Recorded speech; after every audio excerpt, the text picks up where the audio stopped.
أعوذ بالله من الشيطان الرجيم. بسم الله الرحمن الرحيم.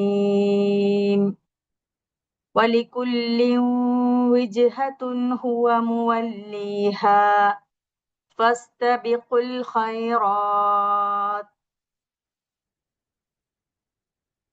أينما تكونوا يأت بكم الله جميعا إن الله على كل شيء قدير.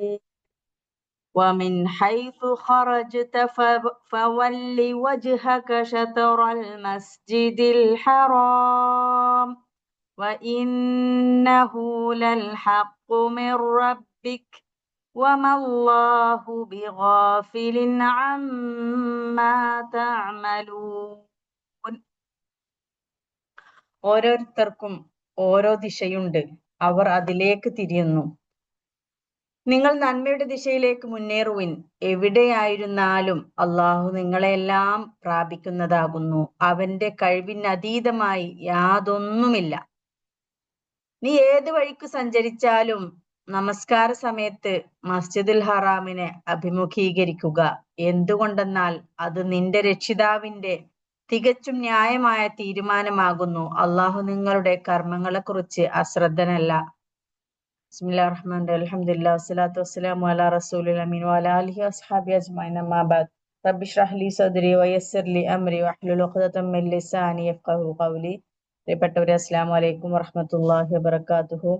അരമണിക്കൂർ വൈകിയതിൽ ക്ഷമ ചോദിക്കുകയാണ്. പെട്ടെന്നൊന്ന് പുറത്തു പോകേണ്ടി വന്ന്, അതുകൊണ്ടാണ് ലേറ്റ് ആയത്. ഇൻഷാ അല്ലാഹ് നമുക്ക് 10 മണിക്ക് തന്നെ അവസാനിപ്പിക്കാനാണ് വിചാരിക്കുന്നത്. കാരണം നമ്മള് ഓരോരുത്തർക്കും ഓരോ തിരക്കുകളും കാര്യങ്ങളൊക്കെ ഉണ്ടാവുമല്ലോ. അപ്പൊ അതിനനുസരിച്ച് പ്ലാൻ ആക്കി ഷെഡ്യൂൾ ആക്കി വെച്ചത് കൊണ്ട് 10 മണിയാകുമ്പോഴേക്കും നിർത്താൻ തന്നെയാണ് ഇൻഷാ അല്ലാഹ് വിചാരിക്കുന്നത്.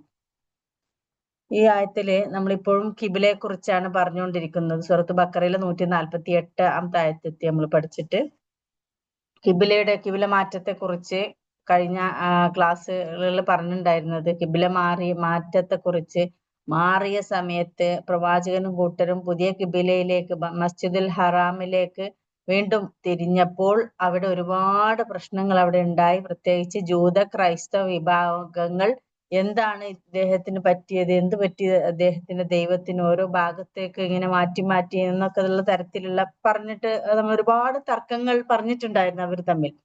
സത്യം പറഞ്ഞ അവർ സത്യത്തെ പ്രവാചകനെ പിന്തുടരാൻ ആഗ്രഹിക്കുകയല്ല, മറിച്ച് ഇങ്ങനെ വെറും ഒരു സത്യം അറിയാനുമുള്ള ആഗ്രഹം കൊണ്ടല്ല, വെറും തർക്കിക്കാനുള്ള ഒരു ഇത് കൊണ്ട് മാത്രമാണ് അവരുടെ മനസ്സിന്റെ ഒരു ഉദ്ദേശം എന്ന് പറയുന്നത്. അപ്പൊ ഇന്നത്തെ ആയത്തില് അള്ളാഹു പറയാണ് വീണ്ടും, വലികുല്ലിൻ വിജ്ഹത്തും ഹുവ മുവല്ലിഹാ ഫസ്തബിഖുൽ ഖൈറാത്ത് ഐനമാ തകൂനു യഅതി ബികുമുല്ലാഹു ജമീഅ ഇന്നല്ലാഹ അലാ കുല്ലി ഷൈഇൻ ഖദീർ. ഇവിടെ സ്ലൈഡില് ഈ ആയത്ത് കൂട്ടി എഴുതിയിട്ടുണ്ടാവും. അതെന്തോ കോപ്പി പേസ്റ്റ് എടുക്കുമ്പോൾ അങ്ങനെയാണ് ആവുന്നത്. അതുകൊണ്ടാണ് അത് അങ്ങനെ കാണുന്നത് കേട്ടോ. ഓരോ വാക്ക് അങ്ങനെ കൂടി പോകുന്നുണ്ട് പേസ്റ്റ് ചെയ്യുമ്പോൾ. ഓരോരുത്തർക്കും ഓരോ ദിശയുണ്ട്, അവർ അതിലേക്ക് തിരിയുന്നു. നിങ്ങൾ നന്മയുടെ ദിശയിലേക്ക് മുന്നേറുവിൻ, എവിടെയായിരുന്നാലും അള്ളാഹു നിങ്ങളെല്ലാം പ്രാപിക്കുന്നതാകുന്നു. അവന്റെ കഴിവിന് അതീതമായി യാതൊന്നുമില്ല. വലികുല്ലിൻ ആയത്ത് അർത്ഥം നോക്കാം. വലികുല്ലിൻ വാ ആൻഡ് ലി കുല്ലിൻ. ലി എന്ന് പറഞ്ഞാൽ ടു അല്ലെങ്കിൽ ഫോർ എന്നൊക്കെ പറയാറുണ്ട്. ലി വേണ്ടി, ടു. അപ്പൊ ലി കുല്ലിൻ ഓരോരുത്തർക്കുമുണ്ട്. കുല്ല് എന്ന് പറഞ്ഞാൽ എല്ലാ ഓരോരുത്തർക്കുമുണ്ട്. എന്തുണ്ട്? വിജ്ഹത്തുൻ ദിശയുണ്ട്. ഓരോ ഭാഗം, അതായത് ഓരോരോ ഭാഗമുണ്ട് ഓരോ ആളുകൾക്കും ഓരോ കൂട്ടർക്കും എന്നർത്ഥം. വലികുല്ലിൻ ഓരോ ആളുകൾക്കും ഓരോരുത്തർക്കുമുണ്ട് വിജ്ഹത്തുൻ ഒരു ദിശ, ഹുവ അവൻ, മുവല്ലിഹ അതിലേക്ക് തിരിയുന്നു. ഇവിടെ ഹ എന്ന് പറയുന്ന മുവല്ലി, ഹ എന്ന് പറയുന്ന അത് എന്ന് പറയുന്ന ഏതാണ്? ആ ദിശയെ കുറിച്ചാണ്. വിജ്ഹത്തുൻ എന്നുള്ള താമർഭൂത്ത് വന്നുകൊണ്ട് ആ ഹ എന്നായിട്ടോ സ്ത്രീലിംഗം. അപ്പൊ മുവല്ലിഹ, മുവല്ലി എന്ന് പറഞ്ഞാൽ തിരിയുന്നവൻ എന്നാണ്. വല്ലായുവല്ലി നമ്മൾ പഠിച്ചിട്ടുണ്ടായിരുന്നു, തിരിയുക എന്നുള്ളതിന് വല്ലായുവല്ലി. അപ്പൊ മുവല്ലി എന്ന് പറഞ്ഞാൽ തിരിയുന്നവൻ. അപ്പോ ഓരോരുത്തർക്കും ഓരോ ദിശയുണ്ട്, അവർ അതിലേക്ക് തിരിയുന്നവരാണ്. അവൻ അതിലേക്ക് തിരിയുന്നു. അതായത് ഓരോ ആളുകൾക്കും ഓരോ ആളുകൾക്കും അവർ തിരിയുന്നതായ ഒരു ദിശയുണ്ട്. മനസ്സിലായില്ല? അങ്ങനെയാണ് മൊത്തത്തിൽ പറയാ. വലികുല്ലിൻ വിജ്ഹത്തുൻ ഹുവ മുവല്ലിഹ. അതിലെ ഓരോരുത്തർക്കും അവർ തിരിഞ്ഞ് നമസ്കരിക്കുക അല്ലെ തിരിയുന്നതായ ഒരു ദിശയുണ്ട്. ഫസ്തബിഖുൽ. അപ്പോ ഇവിടെ അള്ളാന്റെ മുന്നിൽ ഏറ്റവും ഹൈർ എന്ന് പറയുന്നത് അള്ളാഹ് പറയുന്ന അതിനാൽ ഇസ്തബിഖൂ, നിങ്ങൾ മുന്നേറുക. സാബിഖൂ എന്ന് പറയാറില്ല, അതാണ് ഇസ്തബിഖൂ എന്നുള്ളതിന്റെ വേറെ ഫോമാണ്. സാബിഖൂ എന്ന് പറഞ്ഞാൽ നിങ്ങൾ മുന്നേറുക അല്ലെ. സൂറത്തുൽ വാഖിയയില് ഉണ്ടല്ലോ, ഇദാ വഖഅത്തിൽ വാഖിയ ലൈസ ലിവഖഅതിഹാ കാദിബ ഖാഫിദത്തു റാഫിയ എന്നല്ലേ. അസ്സാബിഖൂന അസ്സാബിഖൂൻ, ആ സാബിഖൂൻ തന്നെയാണ് ഇവിടെയുള്ള ഇസ്തബിഖൂ എന്നുള്ള വാക്കിന്റെ വേറെ ഫോമാണ്. മുന്നേറുക എന്നാണ് അവിടെ പറയുന്നത്. നന്മയിൽ മുന്നേറിയ കൂട്ടരെയാണ് സാബിഖീങ്ങൾ എന്ന് പറയാറ്. നന്മ, ഏതൊരു നന്മ എവിടെ കണ്ടാലും അവര് ഫസ്റ്റ് അവിടെ അത് എടുക്കാൻ വേണ്ടിയിട്ട് ഓടി വരുന്ന, നന്മയിൽ മുന്നേറുക എന്ന് പറഞ്ഞാൽ ഒരാളെക്കാളും മുന്നിലെത്തണമെന്നുള്ള വാശിയോടുകൂടി പ്രവർത്തിക്കുന്നവരെ തന്നെയാണ് സാബിഖീങ്ങൾ എന്ന് പറയുക. അവരാണ് പരലോകത്ത് ഏറ്റവും മുന്നിലുണ്ടാവുക. എന്നിട്ടാണ് വലതുപക്ഷക്കാരും ഇടതുപക്ഷക്കാരൊക്കെ പറയുന്നത് സൂറത്തുൽ വാഖിയയിൽ. അപ്പൊ ഇവിടെ ഫസ്തബിഖൂ, നിങ്ങൾ ഇസ്തബിഖൂ അംർ ഫീലാണ്, കൽപ്പന ക്രിയയാണ്. ഇസ്തബിഖൂ, നിങ്ങൾ മുന്നേറുക. എന്തിനു മുന്നേറുക? അൽ ഖൈറാത്ത്, നന്മയിലേക്ക്. ഖൈർ എന്ന് പറഞ്ഞാൽ നല്ലത്. ഖൈറിന്റെ ഓപ്പോസിറ്റ് ആണ് ഷെർ അല്ലെ.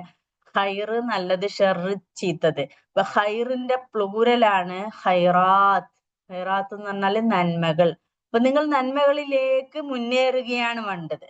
ഓരോ ആളുകൾക്ക് ഓരോ ദിശ അതൊക്കെ ഉണ്ടാകും. പക്ഷെ ഇവിടെ അള്ളാഹിന്റെ മുന്നിൽ ഖൈർ എന്താ നോക്കുന്നത്, ഉത്തമമായിട്ട് നിൽക്കുന്ന എന്താണ്? നിങ്ങൾ നന്മയിലേക്ക് മുന്നേറാനാണ് പരിശ്രമിക്കേണ്ടത്. ദിശ കാര്യങ്ങളിൽ തർക്കിക്കുകയല്ല. ഫസ്തബിഖുൽ ഖൈറാത്ത്, നിങ്ങൾ ഖൈറുകളിൽ മുന്നേറുക എന്നാ പറയുന്നത്. ഐനമാ തകൂനു, ഐന എന്ന് പറഞ്ഞാൽ എവിടെ. മാ അല്ലെ, യാതൊന്ന് അല്ലെങ്കിൽ ഇല്ല എന്ന് പറഞ്ഞാൽ മാ. ഐനമാ തകൂനു, ഈ ഐനമാ എന്നുള്ള പ്രയോഗം എവിടെയായിരുന്നാലും എന്നുള്ള അർത്ഥത്തിലാണ് പറയുന്നത്. ഐന എന്ന് പറഞ്ഞാൽ എവിടെ, ഐനമാ എവിടെയായിരുന്നാലും തകൂനു നിങ്ങളാവുക. കാന യക്കൂനു, കാന എന്ന് പറഞ്ഞാൽ ആയിത്തീർന്നു, യക്കൂനു അവനാകുന്നു, തെക്കൂനു നിങ്ങളാവുന്നു. അപ്പൊ മാ തെക്കൂനു, ഐനമാ തെക്കൂനു, നിങ്ങൾ എവിടെയായിരുന്നാലും. യഅ്തിബിക്കും, യഅ്തി എന്ന് പറഞ്ഞാൽ അതാ യഅ്തി കൊണ്ടുവരിക, യഅ്തി കൊണ്ടുവരുന്നു, യഅ്തി എന്ന് പറഞ്ഞാൽ അവൻ കൊണ്ടുവരുന്നു, യഅ്തി അവൻ കൊണ്ടുവരുന്നു, യഅ്തി ബിക്കും നിങ്ങളെ കൊണ്ടുവരുന്നു.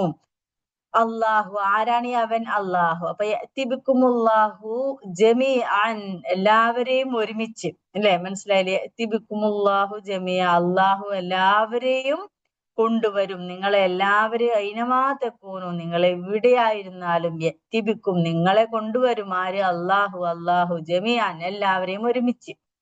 ജമിയ എന്ന് പറഞ്ഞാൽ എന്താ? നമ്മള് ജമാഅത്ത് ജമ എന്നൊക്കെ പറയില്ലേ. ജമാഅത്ത് നിസ്കരിക്കുക എന്ന് പറഞ്ഞാൽ എന്താ? അതങ്ങനെ ഓർത്തു വെക്കാൻ സുഖമാണ്. ജമ എന്ന് പറഞ്ഞാൽ കൂട്ടിസ്കരിക്കുന്നതിനാ പറയാ അല്ലെ, ഒരുമിച്ച് കൂട്ടിസ്കരിക്കുക. അപ്പൊ ജമിയ എന്ന് പറഞ്ഞാൽ എല്ലാവരും ഒരുമിച്ച് എന്നുള്ള അർത്ഥത്തിലാണ്, ഒരു കൂട്ടമായിട്ട് എന്നുള്ള, ഒന്നിച്ച് എന്നുള്ള. അപ്പൊ ഇവിടെ എന്നിട്ട് പറയുന്നു ഇന്നല്ലാഹ അലാ കുല്ലി ഷൈഇൻ ഖദീർ. ഇന്നല്ലാഹ, തീർച്ചയായും അല്ലാഹു, അലാ ഓൺ, കുല്ല് എല്ലാ, ഷൈഇ കാര്യം, ഖദീർ കഴിയുന്നവൻ, കഴിവുള്ളവൻ.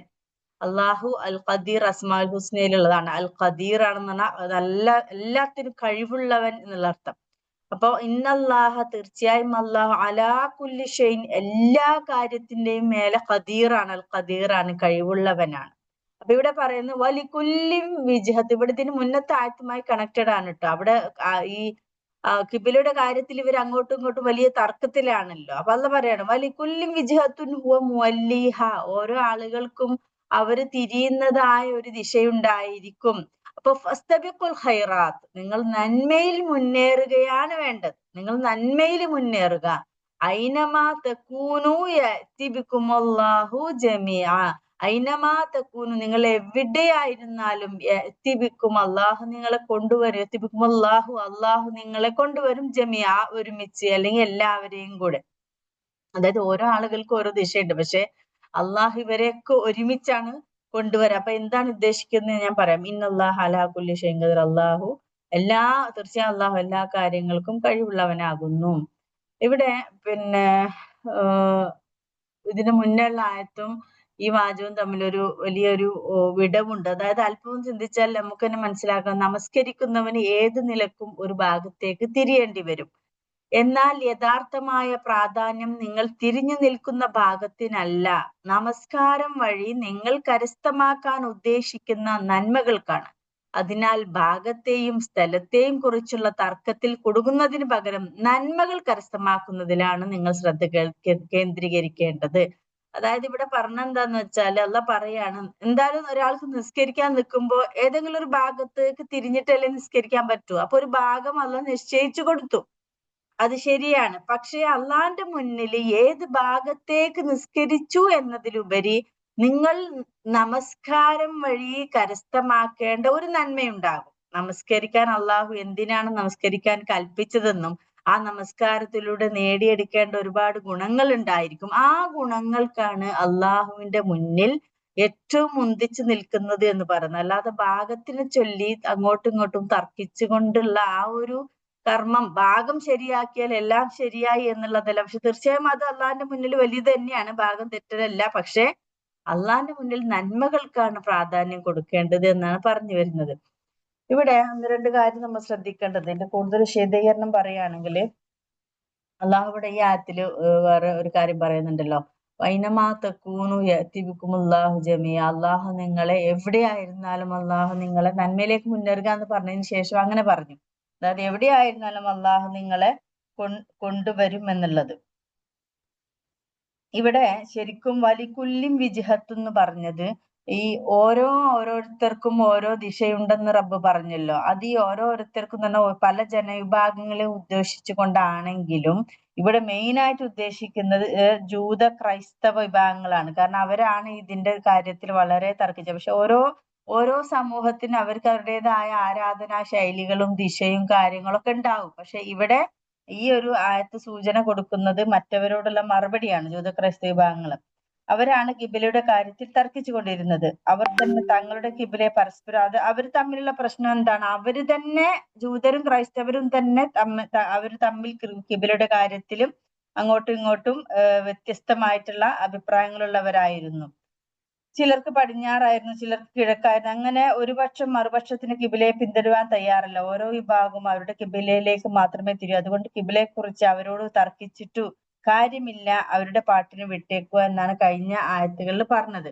അപ്പൊ ഇവിടെ ഈ ആയത്തിൽ അല്ല പറയുന്നത് എങ്ങോട്ട് തിരിയുന്നു എന്നതല്ല യഥാർത്ഥ പ്രശ്നമെന്നും മനുഷ്യന്റെ ഇത് നമുക്ക് ഒരുപാട് പാടുണ്ടാക്കേണ്ട കാര്യമാണ് കേട്ടോ. കാരണം നമ്മുടെ ഒരുപാട് ആളുകള് പിന്നെ വെറും ഭാഗത്തിന്റെയും ചെറിയ ചെറിയ വിഷയങ്ങൾ തർക്കിച്ചുകൊണ്ട് നന്മകളെ പോലും ഇല്ലാതാക്കുന്ന, അവിടെ അള്ളാഹു ഒരു കാര്യം കൊണ്ട് എന്താണ് ഉദ്ദേശിക്കുന്നത് എന്ന് മനസ്സിലാക്കാതെ ആ ഒരു കാര്യം ചെയ്യുമ്പോഴുണ്ടാകുന്ന ചെറിയ ചെറിയ ഫിഖ്ഹി കർമ്മപരമായ വിഷയങ്ങളിൽ പിടിച്ചു തൂങ്ങിക്കൊണ്ട് അള്ളാഹു ഉദ്ദേശിച്ച ആ കാര്യത്തെ മറന്നുകൊണ്ട് ഇപ്പൊ പലപ്പോഴും കുടുംബ ബന്ധങ്ങളിലൊക്കെ പ്രശ്നങ്ങൾ ഉണ്ടാവും. കുടുംബ ബന്ധം വിച്ഛേദിക്കുക എന്ന് പറയുന്നത് ഭയങ്കര ഗുരുതരമായ ഒരു തെറ്റ് തന്നെയാണ്. കുടുംബ ബന്ധങ്ങൾ മുറിച്ചു കളയുക, ഞാൻ എന്തെങ്കിലും ചെറിയ വിഷയത്തിന്റെ പേര് ഞാൻ ഇനി നിന്നോട് മിണ്ടുകയില്ല, ബന്ധം സ്ഥാപിക്കയില്ല, ഇനി അങ്ങനെ ഒരു ഇതില്ല എന്നൊക്കെ പറയുന്നത് വളരെ ഗുരുതരമായ കാര്യമാണ് ഇസ്ലാം. പക്ഷെ അവര് എന്തിനാണ് ആ ബന്ധം മുറിച്ചത് എന്ന് നോക്കിക്കഴിഞ്ഞാൽ വളരെ ചെറിയ ഒരു വിഷയമായിരിക്കും. ചിലപ്പോൾ തമ്മിലുള്ള ആദർശത്തിന്റെ വ്യത്യാസമായിരിക്കാം, ദീനിന്റെ ഇസ്ലാമിലുള്ള പല ചെറിയ ചെറിയ വിഷയങ്ങളിലും ഫിഖ്ഹി വിഷയങ്ങളിലും കാര്യങ്ങളും ആയിരിക്കാം.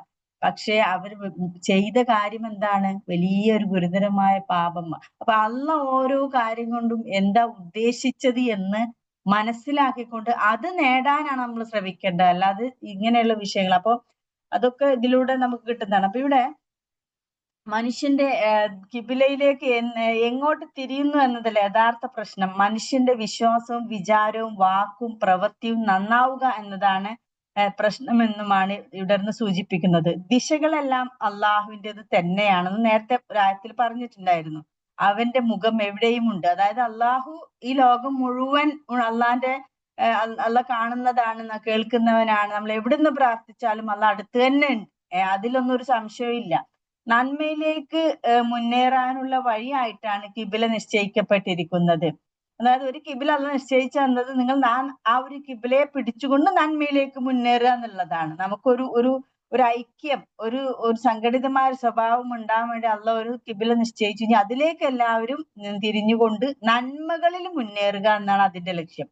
കിബിലയെ പറ്റി തർക്കിക്കുന്നതിന് പകരം സത്യത്തിലേക്കും ധർമ്മത്തിലേക്കും മുന്നേറാനാണ് ശ്രദ്ധിക്കേണ്ടത്. ഇവിടെ ഇസ്തിബാഖ് എന്ന ധാതുവിൽ നിന്നാണ് ഇസ്തബിഖു എന്ന ഈ ഇത് പറയുന്നത്.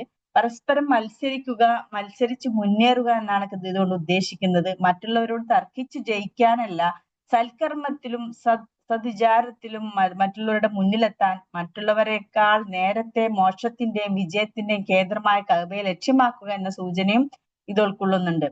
കഅബയെ മോക്ഷലബ്ധിയുടെയും വിജയത്തിന്റെയും ദൃഷ്ടാന്തമെന്നോ കേന്ദ്രമെന്നോ വിശേഷിപ്പിക്കുന്ന വെറും അലങ്കാര പ്രയോഗമായിട്ടല്ല, അതൊരു യാഥാർത്ഥ്യമാണ്. അതായത് നമ്മളിവിടെ കഅബയാണ് ശരിക്കും നമ്മളുടെ കേന്ദ്രമായിട്ട് പറയുന്നില്ലേ. മുസ്ലിം സമൂഹത്തിന്റെ മൊത്തം കേന്ദ്രം എല്ലാവരും അള്ളാഹു നിശ്ചയിച്ചിരിക്കുന്നത് എവിടെയാണ്? ആ കഅബയിലാണ്. ശരിക്കും അതൊരു വെറും ഒരു കല്ല്, അല്ലെങ്കിൽ ഒരു ചെറിയൊരു കല്ലിന്റെ ഒരു കെട്ടിടം എന്ന രീതിയിലല്ല നമ്മൾ കഅബയെ കാണേണ്ടത്. അതിന് വേറെ ഒരു ആത്മീയ ബന്ധം ആ കഅബയോട് എല്ലാ മുസ്ലിങ്ങൾക്കും അത് ഉണ്ടായിരിക്കണം. അത് ഉണ്ടാവാത്തൊരു മുസ്ലിം എന്ന് പറയുന്നത് യഥാർത്ഥ മുസ്ലിം അല്ല. അപ്പൊ കഅബയെ നമ്മൾ കാണേണ്ടത് വെറും ഒരു അലങ്കാര പ്രയോഗമായിട്ടല്ല, വെറും ഒരു കിബില എന്നതിലുപരി അവിടെ ഒരു മോക്ഷലബ്ധിയുടെയും വിജയത്തിന്റെയും ദൃഷ്ടാന്തം കേന്ദ്രമെന്നോ കേന്ദ്രമാണ്. അതൊരു യാഥാർത്ഥ്യമാണ്. മസ്ജിദുൽ ഹറാമിന്റെ ചരിത്രം ഒരു അവലോകനം ചെയ്ത് നോക്കിയാൽ നമുക്ക് ശരിക്കും അത് മനസ്സിലാവും. അതായത് നമ്മള് ഇപ്പൊ ഈ ഒരു ആയത്ത് ശരിക്കും വളരെ കറക്റ്റ് സമയത്താണ് നമുക്ക് കിട്ടിയത്. ദുൽഹജ്ജ് 1 നാളെ തുടങ്ങുകയാണ്. അപ്പൊ നമ്മളെ ഹജ്ജിലേക്കുള്ള യാത്രികരൊക്കെ മക്കയിൽ എത്തിക്കഴിഞ്ഞു. അവിടെ ഇങ്ങനെ ഹജ്ജിനുള്ള ഒരുക്കങ്ങളും അല്ലെ ഒക്കെ തയ്യാറായി, മിനായിലൊക്കെ ടെന്റൊക്കെ ഇങ്ങനെ റെഡിയായി നിൽക്കുന്ന ഒരു സന്ദർഭമാണ് ഇപ്പൊ ഈ ഒരു ആയത്ത് വന്നിരിക്കുന്നത്. അപ്പൊ നമ്മൾ കഅബയെ നമ്മൾ കാണുമ്പോൾ നമ്മൾ കാണേണ്ടത് എങ്ങനെയാന്ന് വെച്ചാല്, അതിനെ ചരിത്രം നോക്കുകയാണെങ്കിൽ അള്ളാഹുവിന് ഇബാദത്ത് ചെയ്യുന്നതിന് വേണ്ടി ലോകത്ത് നിർമ്മിതമായ പ്രഥമ ഗേഹമാണ് കഅബ. അതാണ് ആദ്യം മനസ്സിലാക്കേണ്ടത്. ഏറ്റവും ആദ്യം നിർമ്മിക്കപ്പെട്ടത്. അത് നിർമ്മിതമായതോ ആരാണ് നിർമ്മിച്ചത്? ലോകാചാര്യനും പ്രവാചക പ്രഭുവുമായ ഇബ്രാഹിമിന്റെയും അദ്ദേഹത്തിന്റെ സീമന്തപുത്രനും പ്രവാചകനുമായ ഇസ്മായിലിന്റെയും തൃക്കരങ്ങളാൽ ആണ് ഉണ്ടാക്കിയത്. അതിന്റെ തിരുമുറ്റത്താണ് ദൈവകാരുണ്യത്തിന് വറ്റാത്ത ഉറവയായ സംസം സ്ഥിതി ചെയ്യുന്നത്. ഇതൊക്കെ അതുമായി ബന്ധപ്പെട്ടതാണ് കേട്ടോ. അതിന്റെ പരിസരത്താണ് ഇബ്രാഹിം അലൈഹിസ്സലാമിനെ, ഹാജറിനെയും തന്റെ പുത്രൻ ഇസ്മായിലിനെയും ഇബ്രാഹിം അലൈഹിസ്സലാം പാർപ്പിക്കുന്നത്. അതായത് ആരുമില്ലാത്ത സമയത്ത് അവിടെ ഇട്ടേച്ചു പോയ ഒരു സ്ഥലമാണത്. ദൈവപ്രീതിക്ക് വേണ്ടി ഏകജാതനായ തന്റെ പ്രിയപുത്രൻ ഇസ്മായിലിന്റെ കഴുത്തിൽ അദ്ദേഹം കടാര താഴ്ത്താൻ തുനിഞ്ഞതും അവിടെ വെച്ചാണ്. കോടാനുകോടികളുടെ പാപമോചന പ്രാർത്ഥനയുടെ കണ്ണീരേറ്റുവാങ്ങിക്കൊണ്ടിരിക്കുന്ന അറഫ മൈതാനവും അതിനടുത്താണ്. സഹസ്രാബ്ദങ്ങളായി വിദൂര ദിക്കുകളിൽ നിന്ന് ജനകോടികൾ കടലുകളും കരകളും താണ്ടി വന്ന് ആ ഗേഹത്തെ പ്രദക്ഷിണം ചെയ്തുകൊണ്ടിരിക്കുന്നു. അവർ സ്വന്തം പാപഭാരങ്ങൾ ഇറക്കി വെക്കുകയും അകത്തെ ദുർമോഹങ്ങളെ ബലി കഴിപ്പിക്കുകയും ചെകുത്താന്മാരെ എറിഞ്ഞോടിക്കുകയും ചെയ്തത് അവിടെ വെച്ചാണ്. അവിടുത്തെ ഓരോ മണൽത്തരിക്കും ദൈവഭക്തിയുടെയും ദൈവസ്നേഹത്തിന്റെയും 1000 കഥകൾ പറയാനുണ്ട്. ഈ കഥകളുടെ വെളിച്ചത്തിൽ നോക്കിയാൽ ദൈവഭക്തന്മാരെ സംബന്ധിച്ചിടത്തോളം മഹത്തായ ആത്മീയ ശക്തികൾ നേടുവാനുള്ള ഒരു പവർ ഹൗസ് ആണ് മസ്ജിദുൽ ഹറാം. കിബിലയുടെ മഹത്വവും വിശുദ്ധിയും മനസ്സിലാക്കാത്തവരെ സംബന്ധിച്ചിടത്തോളമാണ് അത് കേവലം മണ്ണുകൊണ്ടും കല്ലുകൊണ്ടും നിർമ്മിച്ച ഒരു എടുപ്പ് മാത്രമാകുന്നത്. ഈ കഅബയുടെ മഹത്വം എന്ന് പറയുന്നത് അത് നിർമ്മിച്ച കല്ലുമായും മണ്ണുമായും അല്ല ബന്ധപ്പെട്ടിരിക്കുന്നത്, മറിച്ച് അതിന്റെ നിർമ്മാണത്തിന് പിന്നിലെ പ്രേരണയോടും ഇന്നോളം അത് നിലനിർത്തിയ ചരിത്ര പാരമ്പര്യങ്ങളോടുമാകുന്നു. വിശ്വാസത്തിന്റെയും ഭക്തിയുടെയും പവർ ഹൗസ് എന്ന നിലക്കാണ് അത് ലോകത്തെങ്ങുമുള്ള ഏക ദൈവാരാധകരുടെ കേന്ദ്രവും ലക്ഷ്യസ്ഥാനവുമാകുന്നത്. മൊത്തം മുസ്ലിം ലോകം ഒരു ശരീരമാണെങ്കിൽ ആ ശരീരത്തിന്റെ ഹൃദയമാണ് മസ്ജിദുൽ ഹറാം. ഹൃദയമില്ലാത്ത ശരീരം വിഭാവനം ചെയ്യാനാവാത്തതുപോലെ കിബിലയില്ലാത്ത ഇസ്ലാമിക മില്ലത്തിനെയും വിഭാവനം ചെയ്യാനാവില്ല. അപ്പൊ ഇവിടെ പറയുന്നത് നമുക്ക് ഒരു ആന്തരികമായിട്ട് കഅബയോട് എപ്പോഴും ഒരു ബന്ധം ഉണ്ടായിരിക്കും. കാരണം ഒരുപാട് ചരിത്രത്തിൽ ഒരുപാട് സംഭവ വികാസങ്ങൾ ഉണ്ടായ ഒരു സ്ഥലമാണ് ആ കഅബയും ആ കഅബയുടെ പരിസരവും. അറഫ മൈതാനം, അതുപോലെ ഇസ്മായിൽ നബിയെ ബലിയറുക്കാൻ വേണ്ടി അള്ളാഹു കൽപ്പിച്ചതും അത് നടക്കാത്തതും, അതുപോലെ സംസം കിണറും, ഇബ്രാഹിം നബി അലൈഹിസ്സലാം വന്നിട്ട് കഅബ ഉണ്ടാക്കിയതും അത് ഉണ്ടാക്കിയ ശേഷം പ്രാർത്ഥിച്ചതും, അതിനുശേഷം അവിടെ ഹാജറ ബി ഇസ്മായിൽ നബിയെ കൊണ്ടാക്കിയത്, അങ്ങനെ ഒരുപാട് ഇസ്ലാമുമായി ബന്ധപ്പെട്ട പൂർവിക നമ്മുടെ പിതാവായ ഇബ്രാഹിം നബിയുടെ ആ ഒരു കാലടിപ്പാടുകൾ അവിടെ പതിഞ്ഞു പോയ അല്ലെ മക്കാം ഇബ്രാഹിം ഒക്കെ ഉള്ള അങ്ങനെയുള്ള ഒരു സ്ഥലമാണ് ആ സ്ഥലം. അപ്പൊ ആ ഒരു സ്ഥലത്ത് നമ്മൾ വെറും ഒരു ഇപ്പോ യുക്തിവാദികളൊക്കെ പറയാറുണ്ട് സാധാരണ വെറും ഒരു കല്ലിട്ട് മൂടിയ ബിൽഡിങ്ങിന്റെ മേലൊരു കറുത്ത ഒരു പടമിട്ട് അതിന്റെ ചുറ്റും തവാഫ് ചെയ്യുന്നതിനെയൊക്കെ വെറും ഒരു ഇവരെന്താ ഇങ്ങനെ ചെയ്യുന്നേ എന്നുള്ള ഇതിൽ പറയാറുണ്ട്. പക്ഷെ നമുക്ക് അതിനുമായുള്ള ആത്മീയ ബന്ധമാണ് അവിടെ. അല്ലാതെ അതൊരു ഭൗതികമായ ഒരു സാധനത്തിന് അപ്പുറം അതൊരു ആത്മീയമായിട്ട് നമ്മളെ പിടിച്ചു വലിക്കുന്ന ഒരു ഗേഹമായിരിക്കണം ഒരു സ്ഥലം. നമ്മൾ എപ്പോഴും അങ്ങോട്ട് എത്തിപ്പെടാനും അവിടെ ഇങ്ങനെ ചെലവഴിക്കാനും ആഗ്രഹിക്കുന്ന ഒരു തരത്തിലായിരിക്കണം ഓരോ മുസ്ലിമിന്റെയും ഹൃദയം ഉണ്ടാവേണ്ടത്. കാരണം നമ്മുടെ എല്ലാവരുടെയും മുഴു ലോക മുസ്ലിങ്ങളുടെയും കേന്ദ്രം ഹൃദയം എന്നൊക്കെ പറയുന്നത് അവിടെയാണ്. അപ്പൊ ഇവിടെ രണ്ടാമത്തെ ആശയത്തിൽ അള്ളാഹ് പറയുന്നു ഐനമാ തകൂനു യഅതി ബികുമുല്ലാഹു ജമിയ. എവിടെയായിരുന്നാലും അള്ളാഹ് നിങ്ങളെ കൊണ്ടുവരുന്നു പറഞ്ഞത് അത് രണ്ടർത്ഥത്തിലാവാം. അതിൽ ഒന്നാമത് പറയുന്നത് ഇപ്പോൾ നിങ്ങൾ നിശ്ചയിച്ചെന്ന കിബിലയെ യഥാർത്ഥ കിബിലയായി അംഗീകരിച്ചുകൊണ്ട് നിങ്ങൾ എവിടെ വെച്ച് ചെയ്യുന്ന കർമ്മങ്ങളെയും അള്ളാഹു സ്വീകരിക്കുന്നതും പ്രതിഫലം നൽകുന്നതുമാകുന്നു. അതായത് മനുഷ്യരിങ്ങനെ അള്ളാഹു നമുക്കൊരു കിബില ഏൽപ്പിച്ചു തന്നിട്ടുണ്ട്. ആ കിബില കേന്ദ്രീകരിച്ചുകൊണ്ട് നമ്മൾ ലോകത്തിന്റെ എവിടെ വെച്ച് നന്മ ചെയ്താലും അത് അള്ളാഹു പ്രതിഫലം നൽകും എന്നർത്ഥത്തിൽ. മനസ്സിലായില്ലേ? നിങ്ങൾ എവിടെ വെച്ച് എവിടെയായിരുന്നാലും എന്റെ ഈ നിർദ്ദേശം പാലിച്ചുകൊണ്ട് ഈ ഒരു കേന്ദ്രത്തെ ലക്ഷ്യമാക്കിക്കൊണ്ട് നിങ്ങൾ ചെയ്യുന്ന കർമ്മങ്ങൾക്കെല്ലാം തന്നെ അള്ളാഹു പ്രതിഫലം നൽകും എന്നുള്ള തരത്തിൽ എല്ലാവർക്കും ജഅതിബികുല്ലാഹു ജമിയ നിങ്ങളുടെ യാതൊരു സൽക്കർമ്മത്തെയും അവൻ പാഴാക്കി കളയുകയില്ല. നന്മയിലേക്ക് മുന്നേറുന്നവരുടെ നാട്ടക്കുറിയാണ് കിബില. മനുഷ്യരുടെ അതായത് കിബില അതിനോടുള്ള അടുപ്പവും അകൽച്ചയും അവരുടെ മനസ്സിന്റെ അവസ്ഥയെ ആശ്രയിച്ചിരിക്കുന്നു. എത്ര ദൂരെയുള്ളവർക്കും മനസ്സുകൊണ്ട് ഇതൊരു ഭയങ്കര ഒരു പോയിന്റാണ്. അത് എത്ര ദൂരെയുള്ളവർക്കും അത് ഇപ്പൊ അത് ഇതുവരെ കഅബ കാണാത്തവർക്കും മനസ്സുകൊണ്ട് നമുക്ക് കഅബയെ സ്നേഹിക്കാം അല്ലെ. നമ്മളിപ്പോ വീഡിയോയിലൂടെയും വാട്സപ്പിലൂടെയൊക്കെ കാണുന്ന ആ ഒരു കഅബ ഇതുവരെ കാണാൻ ഭാഗ്യം ലഭിക്കാത്ത ആളുകൾക്കും ഒരുപക്ഷെ അതിനോട് വല്ലാത്തൊരു അടുപ്പം കാണാം അല്ലെ. എങ്ങനെയെങ്കിലും ഒന്ന് അങ്ങോട്ട് എത്തണമായിരുന്നു എന്നുള്ള ആഗ്രഹം ഇങ്ങനെ കൊണ്ടു നടന്ന് നമ്മുടെ നാട്ടിലൊക്കെ ശരിക്കും ആളുകൾ ഇങ്ങനെ പൈസ എടുത്തു വെച്ച് ഒരു ഇതാക്കി കഴിഞ്ഞിട്ട് പിന്നെ ഉംറക്കൊക്കെ പോയി അങ്ങനെ ചെയ്യുന്ന ആളുകളുണ്ട്. അതൊരു ആഗ്രഹമാക്കി കൊണ്ടു നടന്നിട്ട് ജീവിത ലക്ഷ്യമാക്കി കൊണ്ടു നടക്കുന്ന ആളുകൾ. അപ്പൊ അത് ശരിക്കും അതിനോടുള്ള ഹൃദയത്തിന്റെ ഒരു അറ്റാച്ച്മെന്റ് ആണ്. അല്ലാതെ അതൊരു വെറും ഒരു ബിൽഡിംഗ് ആയിട്ടല്ല അധികം മുസ്ലിങ്ങളും കാണുന്നത്. അപ്പൊ ഇങ്ങനെ പറ്റാത്ത ആളുകൾക്കും ഹൃദയം കൊണ്ട് ദൂരെയുള്ളവർക്കും മനസ്സുകൊണ്ട് അതിനെ ചാരി നിൽക്കാം അല്ലെ. നമുക്ക് സ്നേഹിക്കാം.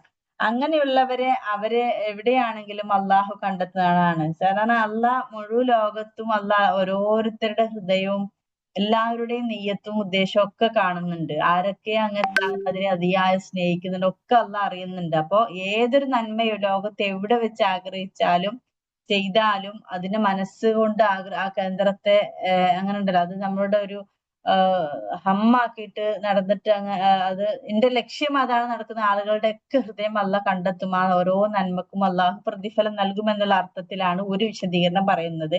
രണ്ടാമത് ഓരോ കൂട്ടരും അവർക്ക് ഇഷ്ടമുള്ള ദിശയെ കിബിലയായി സ്വീകരിച്ചു കൊള്ളട്ടെ. നിങ്ങൾ അവരോട് തർക്കിക്കാൻ പോകണ്ട. മനസ്സിലായില്ലേ? അള്ളാഹ് പറയാണ് ഓരോരുത്തരും ഇപ്പോ യൂതന്മാരും ക്രിസ്ത്യാനിമാരും വല്ലാതെ തർക്കിക്കാൻ വരുന്നുണ്ട്. അപ്പോ നിങ്ങൾ അവിടെ തർക്കിക്കാൻ പോകേണ്ടതില്ല.